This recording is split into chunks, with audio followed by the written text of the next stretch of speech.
Well, as we mentioned earlier, this is CNBC TV 18's sort of 25th, 24th birthday. We're entering the 25th year. And this entire week, we've been speaking with a whole host of top companies in India Inc. Let's now focus on someone from the insurance space. Health insurance is what I'm talking about. Star Health is one of the top companies there. We have the Chief Financial Officer, Mr. Nilesh Kambli, who's joining in to discuss the business momentum. Nilesh, good morning. Great to have you with us here in this special week with us here on CNBC TV 18. Just a quick sense on things, Nilesh, from the last time we spoke. How are things kind of panning out? What's been growth like in the third quarter so far? Just give us a business update so far.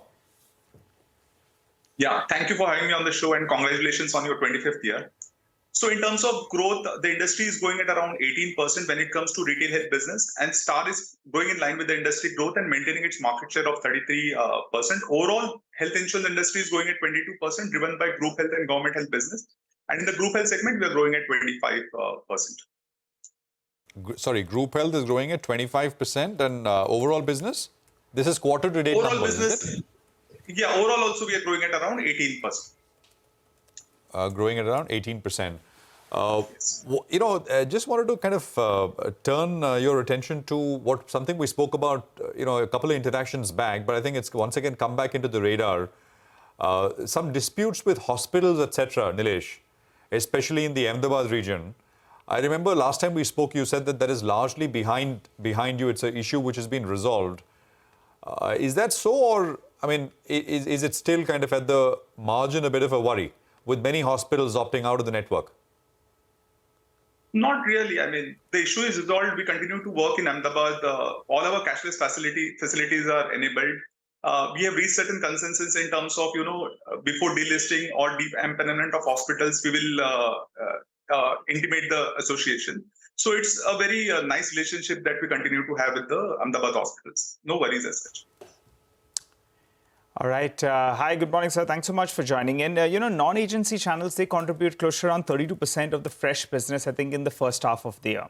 By the end of this year, where does it go? And also part of this non-agency business is bank insurance. How is that contributing and where is that headed? Yeah, so digital and bank insurance businesses are doing really well for us. They continue to grow at close to 50% when it comes to new business. And this momentum will continue in the second half as well. We have added some new partners in the bank insurance channel. AU Small Finance Bank, Bank of Maharashtra, Standard Chartered Bank will continue, will start the business. And we see a good momentum going into quarter four for these channels.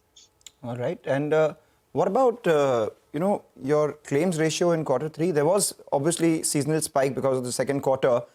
How have the claims ratio trended in the third quarter so far? And what do you end this year with when it comes to the combined ratio? We saw some heightened impact of fever and infectious diseases, which continued in October. As we speak, the loss ratio or the claims ratio has stabilized. We hope it continues in December as well. In terms of full year, we don't want to give any guidance per se. We continue to work on controlling and improving on our claims ratio. We're at the end of the year, Nilesh. I remember you'd taken a big price increase. It was earlier this year, I think. Are there any other plans for price increases? Yeah, we are looking at certain price increases in our two products which have reached the threshold limits. It will be in the range of around 15 to 20% price increase that we're planning to take. 15 to 20%. And what does that do to your overall demand then? Because, you've trailed the industry. Industry grew around 27%. Some of the peers in October, you grew around 22% odd. Going forward, what do you, expect in terms of growth versus the industry? Would you grow faster? What are you doing? See, basically what we have done is we have tightened certain underwriting guidelines. The growth of 18% that we are having is by design, by choice, and it's not by chance. We have slowed down business in certain loss-making categories like portability and loss-making locations. We are working with the strategy of long-term profitability of the business. We don't want to underwriting businesses which will not give us profits. So we are very happy with the kind of growth that we are doing in. We continue to maintain our market share. So, and the other channels like digital bank are doing well for us. Yeah, you said digital and bancassurance, I think, are growing at the fastest clip. So how much do they contribute as of now? I missed that number. I recall you said it's growing at a very fast clip, I think, at more than 50%. So what does it contribute currently?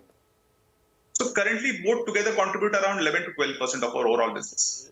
And where do you, and do you want to split that for us? The 11%, how is it split between both these two? And where is this 11% headed? So bank assurance is around 4 to 5%, and the balance is digital business. It's a function of the new business, with new business contributing around 30 to 35%.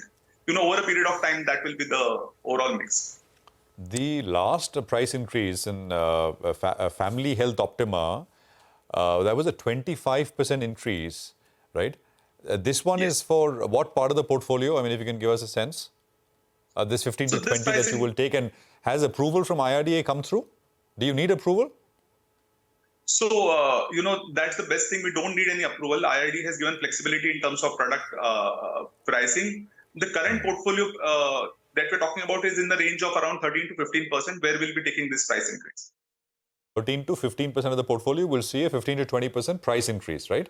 And this will play out over what sort of period of time as policies come up for renewal? By when will we see the impact play through?